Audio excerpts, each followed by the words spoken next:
Pues mire, este es un consejo que se da precisamente porque hubo un tiempo en que Israel retomó los documentos bíblicos, los volvió a releer, los volvió a estudiar y los volvió a aplicar.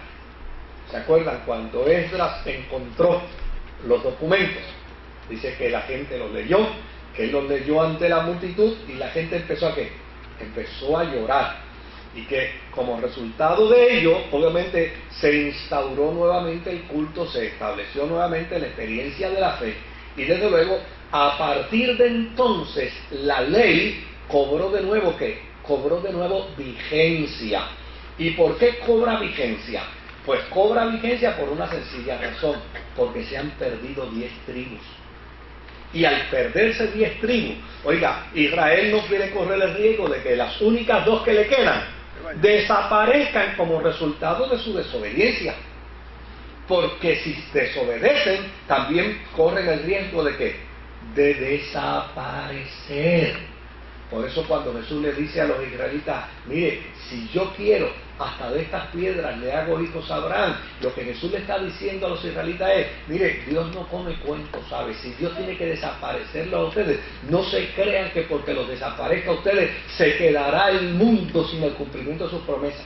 Dios hará lo que tenga que hacer para cumplir sus promesas, pero lo que Dios establece como regla, la establece para que se observe, para que se siga al pie de la letra. Entonces, ese elemento para el postexilio babilónico es bien importante.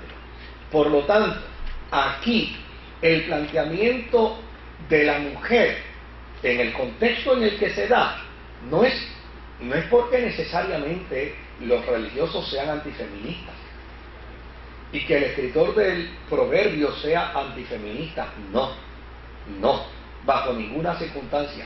Lo que pasa es que obviamente esto responde a un contexto social. Y dentro de ese contexto social queda establecido, ¿qué cosa? Queda establecido que el hombre no tendrá mujeres extranjeras. Y eso está claramente establecido. De hecho, después de la reforma, una de las cosas que se hizo fue despedir a las mujeres extranjeras. Por lo tanto, este planteamiento va a tener vigencia después del exilio. Y va a tener vigencia en ese sentido. No porque haya una postura contra la mujer. Porque de la misma manera que pueden haber mujeres seductoras, hay hombres seductores. ¿Ve? Y con toda honradez, y tal vez alguien pueda pensar que yo sea ignorante, pero no lo digo por ignorante. De la misma manera que pueden haber mujeres prostitutas, hay hombres prostitutos. ¿Ve? O sea, esto no es una cuestión de que haya un elemento antifeminista, sino todo lo contrario. Mire, el lenguaje proverbial es feminista. Por ejemplo, ¿cómo se le llama a la sabiduría? Es doña sabiduría. ¿Ah? La sabiduría tiene un elemento y una connotación femenina. ¿Y cómo se le llama a la necedad? Pues es doña necedad. Ahora, por el otro lado, en los proverbios habla y se cierra el libro de proverbios. ¿Con qué se cierra el libro de proverbios? Con una mujer hablando en nombre de doña sabiduría. ¿La madre de quién? Del rey Lemuel. Es ella la que habla. Es más, es ella la que plantea a su hijo nuevamente. Y ten cuidado, hijo mío, ten cuidado con la conducta que tú vas a tener como rey en términos del trato para con las mujeres. Y de hecho, al final, el libro cierra con ¿qué recomendación? Si vas a buscar una mujer, busca una mujer ¿qué? Una mujer sabia. O sea, el libro de Proverbios termina precisamente con un culto, con un reconocimiento precisamente a la sabiduría femenina. Por lo tanto, quien quiera pensar que el libro de Proverbios es antifeminista, pues se equivoca, no lo es. Ahora, desde luego, en el caso del consejo están esas dos corrientes, están esas dos vertientes. Por un lado, una nación que ha rescatado de nuevo el pensamiento proverbial, pero para afirmar ¿qué cosa?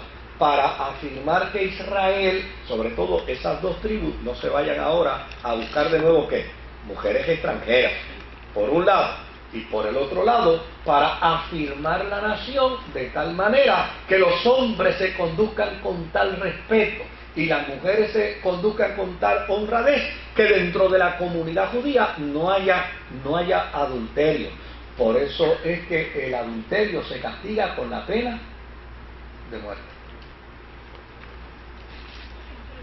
Dentro de ese contexto. ¿Cómo se puede interpretar entonces que los profetas podían tener más de una mujer? Ok. Estamos hablando de contextos totalmente distintos.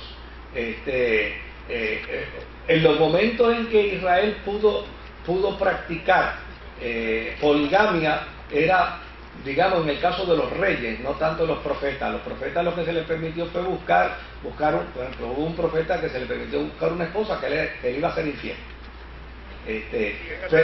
Pero en el caso de David como rey, de lo que se trata es de un proceso protocolar, más que de un proceso de unas relaciones extramaritales. ¿Y el desalojo también? Sí, son procesos más bien protocolares. Desde luego, la práctica pudiera llevar un acto de poligamia, pero realmente eso tenía otras intenciones. Porque fíjese que era una la reina y las demás podían ser las concubinas, pero el reconocimiento siempre estaba hacia una mujer. Desde luego, Jesús ni siquiera patrocinó el divorcio, pero no patrocinó el divorcio no por el hecho de que hubiera una situación de Jesús condenatoria a quienes se divorcian, sino por el acto de injusticia que Israel cometía dentro del divorcio, que son dos cosas totalmente distintas. Entendiendo ese contexto histórico, entonces uno puede leer y puede entender mejor ese capítulo 5 de Proverbios, ¿verdad? Primero, hay una invitación por parte del proverbista a que los jóvenes presten atención a lo que él va a comunicarles. Y fíjense que la invitación es a prestar atención. Y es prestar atención porque lo que se va a destilar en el mensaje es sabiduría. Y es sabiduría ¿para qué? Para vivir la vida. Porque a fin de cuentas los proverbios es para que nadie pase por la vida sin saber qué pasó. O sea, la sabiduría es para vivir la vida. O sea, mira, vive la vida de tal manera, ¿verdad? Que cuando el proceso de la vida esté en su epílogo, tú puedes decir, valió la pena vivirla. Pues evítate dolores, evítate sufrimiento, evítate angustia, evítate malos ratos. Pues para ello, escucha, presta atención a lo que yo te voy a comunicar. Y después le dice, o le hace una descripción de la mujer extraña y de las seducciones. Luego le hace una exhortación a evitar esa mujer extraña. Y desde luego le plantea lo que ocurre, lo que puede ocurrir a cualquier hombre que sea víctima de una mujer extraña.